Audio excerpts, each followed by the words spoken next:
Learning बहुत ज़रूरी है और मैं और आप हम सब सुबह उठते हैं, शाम को सो जाते हैं, फिर सुबह उठ जाते हैं। तो ऐसे 24 आवर्स हमारी ज़िंदगी में बहुत सारी चीज़ें हैं जो हमारे सामने से गुज़रती हैं, हम एक्सपीरियंस करते हैं और तरह तरह की चीज़ों से हमारा वास्ता पड़ता है और हम ज़ाहिर है लर्न कर रहे होते हैं, सीख रहे होते हैं चीज़ों से, बहुत कुछ हम गेन कर रहे होते हैं। ये जो लर्निंग है इसको किस तरीके से डिफ़ाइन करेंगे, इसकी टाइप्स कौन कौन सी हैं और हमें लर्निंग के हवाले से ये समझना है कि लर्निंग क्यों ज़रूरी है और कैसे एक शख्स लर्न कर सकता है। इसी हवाले से आज की इस वीडियो में बात करेंगे। मेरा नाम डॉक्टर शाहिद रज़ा, मैं असिस्टेंट प्रोफेसर हूँ यूनिवर्सिटी ऑफ एजुकेशन लाहौर में। तो आइए शुरू करते हैं। सबसे पहले मैं आपको बताना चाहता हूँ लर्निंग के हवाले से। लर्निंग को अगर सिंपली हम डिफ़ाइन करें तो लर्निंग को कहा जाता है it's a lasting change caused by experience. यानी कोई भी एक्सपीरियंस किसी भी शख्स को होता है और उस एक्सपीरियंस के बदले में, उसके नतीजे में एक लास्टिंग चेंज आता है आपके अंदर। तो वो जो लास्टिंग चेंज आया है, जो तब्दीली आई है उस एक्सपीरियंस और तजर्बे के नतीजे में, इसको हम कहते हैं कि ये लर्निंग है। यानी आपने सीख लिया और उर्दू में इसे ताल्लुम कहा जाता है। अगर हम बात करें लर्निंग की तो हम देखते हैं कि लर्निंग और मेमोरी, ये दोनों आपस में, दोनों टर्म्स जो हैं वो बड़ी मिलती जुलती हैं और इंटर रिलेटेड हैं और बाज़ औक़ात बहुत सारे लोग इसमें कन्फ्यूजन के शिकार हो जाते हैं, कंफ्यूज हो जाते हैं, समझ नहीं आ रही होती कि लर्निंग क्या है, मेमोरी क्या है। तो जो एक्सपर्ट्स हैं, जो साइंटिस्ट हैं, जो साइकोलॉजिस्ट हैं, उन्होंने हमें बताया है रिसर्च करने के बाद कि बेसिकली जो स्टडी हुई है, रिसर्चेस हुई हैं, उसमें जब लर्निंग को देखा गया तो उसमें ज़्यादातर जो बात डिस्कस की है ट्रेडिशनली, उसमें एनिमल्स के ऊपर स्टडी किया गया और एनिमल्स डिफरेंट किस्म के यूज़ किए गए, जैसे डॉग्स हैं, जैसे मंकीज़ हैं, रैट्स हैं, माइस हैं। इनको यूज़ करके लर्निंग को स्टडी किया गया और यानी हम कह सकते हैं कि फोकस ऑफ स्टडी या रिसर्च लर्निंग में ये एनिमल्स थे मोस्टली। और दूसरी जगह पे हम देखते हैं कि अगर हम मेमोरी की बात करें तो मेमोरी को जब स्टडी किया गया तो इसमें जो फोकस ऑफ स्टडी था वो एनिमल्स की बजाय ज़्यादातर ह्यूमन बीइंग्स थे और वो बनी नौ इंसान थे। इंसान के ऊपर स्टडी की गई और रिसर्च ज़्यादातर जो मेमोरी से रिलेटेड है उसमें फ़ोकस ऑफ स्टडी या फोकस ऑफ रिसर्च जो है वो एनिमल की बजाय ह्यूमन बीइंग था। लेकिन हम देखते हैं कि जो लर्निंग है, जैसे इसमें एडवांसमेंट आई और न्यूरो इमेजिंग टेक्नोलॉजी सामने आई और इसी तरीके से लर्निंग को अंडरस्टैंड करने के हवाले से डिफरेंट एक्सपेरिमेंट्स किए गए। तो उसमें जहाँ पे एनिमल्स को स्टडी किया गया, focus of research study animals थे, वहाँ पे ह्यूमन बीइंग के ऊपर भी डिस्कस किया गया और उसको भी स्टडी में शामिल किया गया। तो ये तो थी लर्निंग के हवाले से एक सिंपल डेफिनेशन जो मैंने आपको इसका कंसेप्ट समझा दिया। यानी हम कह सकते हैं कि कोई भी आपको एक्सपीरियंस किसी फ़र्द को होता है और उस एक्सपीरियंस या तजर्बे के नतीजे में जो लास्टिंग चेंज आता है तो उसको आप लर्निंग कहते हैं। दूसरी बात यहाँ पे समझने वाली ये है कि लर्निंग जब हो जाती है, आपको कैसे पता चलेगा कि किसी फ़र्द की लर्निंग हो चुकी है तो या किसी भी एनिमल जो है उसकी लर्निंग हुई है। तो इसके हवाले से ये बताया जाता है कि जब वो बिहेव करेगा, जब वो एक्ट करेगा, जब वो कोई अमल करेगा तो उससे पता चलता है कि आपकी लर्निंग हुई है।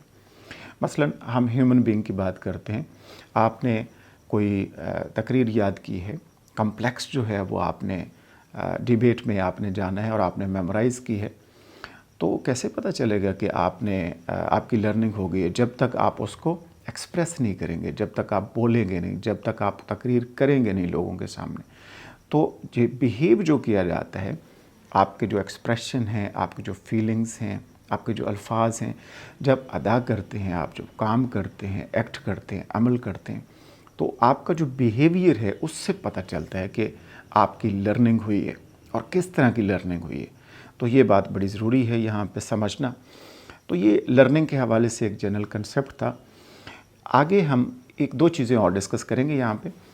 इसकी जो टाइप्स हैं बुनियादी तौर पर, उसमें जनरली इसको डिवाइड किया जाता है दो मेजर जो कैटेगरीज़ हैं या टाइप्स हैं उसमें। एक को कहा जाता है एसोसिएटिव लर्निंग और दूसरी जो टाइप है उसको बोला जाता है नॉन एसोसिएटिव लर्निंग।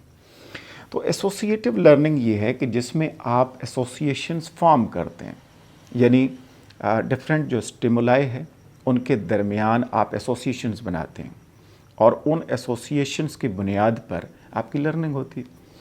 मसलन आपने कभी दांत निकलवाया है या डेंटिस्ट के पास गए हैं, डेंटल सर्जन के पास गए हैं, दांत का कोई इशू था, तो आपको डर लगता है क्योंकि पास्ट में आपका एक्सपीरियंस हो चुका होता है।